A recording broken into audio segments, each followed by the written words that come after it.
FM. It's been quite a rainy day in the city of Lagos. Yes, indeed. I want to say welcome to Return Trip. And yes, Akan Usen, my name, of course, reporting for duty. It's going to be a great time on radio. Please, as much as possible, do us this favor. Keep it locked on 96.1 FM, like I was talking to a few of my people off air. You know, when you're going out on the roads, just tune in. Leave it on that frequency, 96.1, and you will never go wrong. We'll keep you abreast. Everything happening on the roads. Straight away, we're going to the roads. Of course, in about 7 minutes, it will be time to switch lanes and talk about blood. Yes, Save Blood Arena will be coming up shortly at 4:30. And do not forget, at 5:30, will be time to talk sports. Yes, Global Sports Update with Godwin in Kenya will be coming up at that time. 6 o'clock, we'll have us taking the news at 6. And of course, at 7 o'clock, we'll be taking the state news at 7. And just after then, I will be handing over to John Omwaka, who will take it up until about 9 o'clock. Straight away, we go to the roads. Of course, we don't do this alone. We have the control room. We have the traffic managers. We have our live camera feeds from which we can see things in real time and give you updates as we see them. And yes, real-time updates or Jota at this time. I can see a serious gridlock for those trying to navigate. This is inwards the Maryland axis. Yes, inwards the Maryland, inwards the Odoyalaro axis. I see a serious gridlock on the service lane. Yes, this is service lane. Okay, would reach out and let you know what exactly is happening on that. And of course, we know flash floods in many parts of the state today, and which has caused a lot of gridlock in many parts. Also, I know we have flash floods.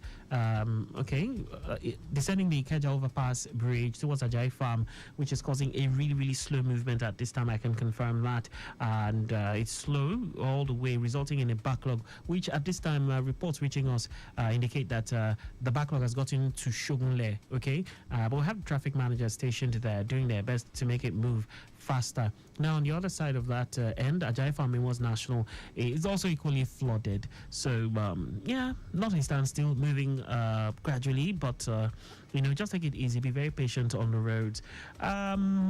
It's also a busy one, I see. Not a standstill, though, but quite busy around the Ogudu end, inwards, in the direction of Alakbere. I can confirm that. It is quite busy.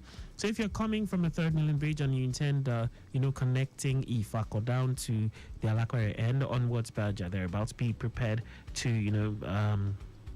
be patient. Okay, that's what I'll just say. Just take it easy as you head in that direction. Of course, we know the usual suspects on that stretch are the petrol stations there dispensing fuel. We also know that around the inwards Alakbere end, we have the MRS filling station dispensing fuel and the NNPC. I don't know which of them is okay. I don't know which of them is responsible for that busy movement at this time. And but we'll just confirm and let you know. Yes, back to the Ojota axis. I see quite a busy movement, like I told you, on the service lane inwards the I can confirm that there is some sort of an impediment there.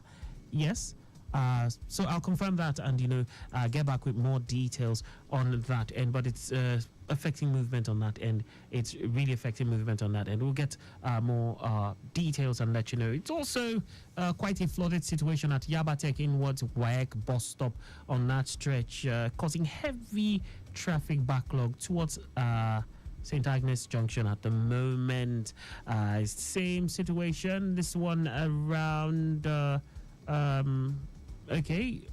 traffic congestion, like I spoke about, Odoyalaro down to Ojota, likewise Idiroko to the Odoyalaro end, and I understand the reason is flash floods as a result of the heavy downpour.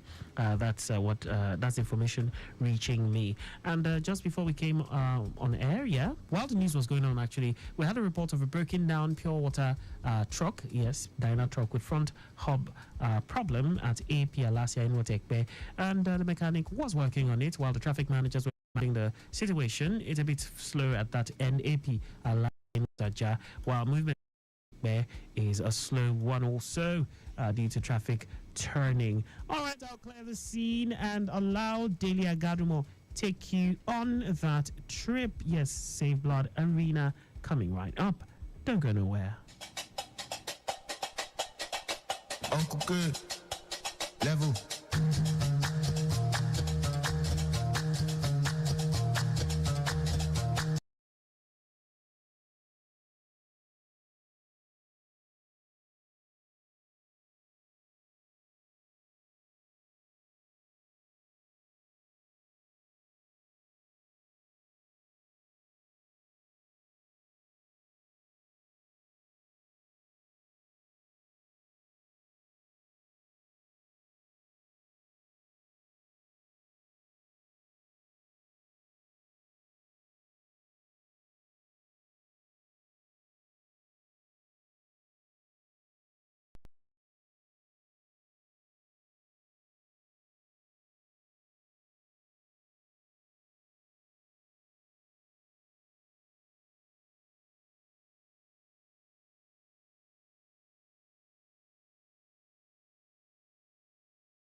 Standards. I know that one of the things that the Lagos State government, and also the Executive Secretary talked about it regularly, and that is for the LSBTS to be up to standard and also to follow the guidelines and standards set aside by the WHO, and which has been one of the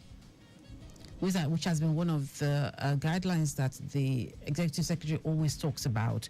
So today we'll be taking a look at accreditation and how the LSBTS is indeed stepping up to international standards to make sure that whatever they do, or the proper handling of blood and blood-related matters is done according to standards. So let's try to talk about what accreditation is and how it correlates with international standards. Okay, thank you very much. Accreditation and international standards. Yes.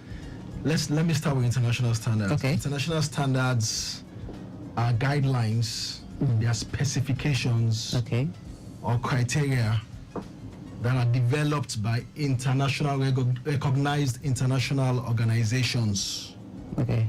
So in this case, the World Health Organization, WHO, and a lot of other organizations. I'll get to them later. All right. So these international organizations develop these specifications, these guidelines, these criteria to ensure that all products and services are one, safe, safe to use. Two, they have high quality, the right quality. So those two things are very important with regards to the standards that are set by these international organizations. Now, accreditation is when these organizations give you a formal recognition that your products, your services, or your organization is operating at a level that meets international standards. So accreditation is the formal recognition that you have been able to reach that level whereby your products, your services, your organization as a whole has complied with specific quality standards that ensures that your products are safe and of good quality. And are reliable also. So it's basically they have been the organizations or international organizations have been able to vet the quality of the services rendered, and the environment, the infrastructure, everything is up to date. They also make sure that there's the blood safety, blood security, everything is up to par with international standards before giving that level of accreditation. So it's not just accreditation that is specific to a particular continent, but it's global. Yes, because these international organizations are made up of experts. Those standards are, developed by experts from all over the world. And they're based on their experiences, the research that they've done, and what is workable in different parts of the world. And they come up with these standards. And so when they recommend it, and when an organization, for example, the LSBTS goes for accreditation with them, you have to meet these standards before they give you the accreditation. The accreditation can come in different levels. There are different levels to it. Most of the time, you don't just get full accreditation. Which is like with every other profession. You keep moving finish up. One level, you get to the highest level. And the good thing about it is it helps you to build a culture of quality and good service. So by the time you get to the highest level, you can actually sustain it. It is not just something that you get the accreditation and then you start doing whatever you want to do. No, it means that is the minimum level of standard for you, and you can actually go higher than that. You're a quality assurance person. So what are some of those challenges you face on the job when it comes to adhering to set quality before accreditation takes place? Well, the major challenge that we face is that of the culture that is on ground. Because when you're trying to move something from one level to a higher level, you have to change the culture that is on ground. You have to change the way we do things, Yes. how we do it, when we do it, different things. So that is, I think, is the major challenge. But it's not an insurmountable challenge. It's something that human beings are very dynamic and we're very adaptable. So we can always adapt to new things and higher levels of operation. So it's the major challenge. That's like the overall challenge that, yes, I'm used to doing this way. This way, yes. But I need to step up and do it, in another way, in a better way.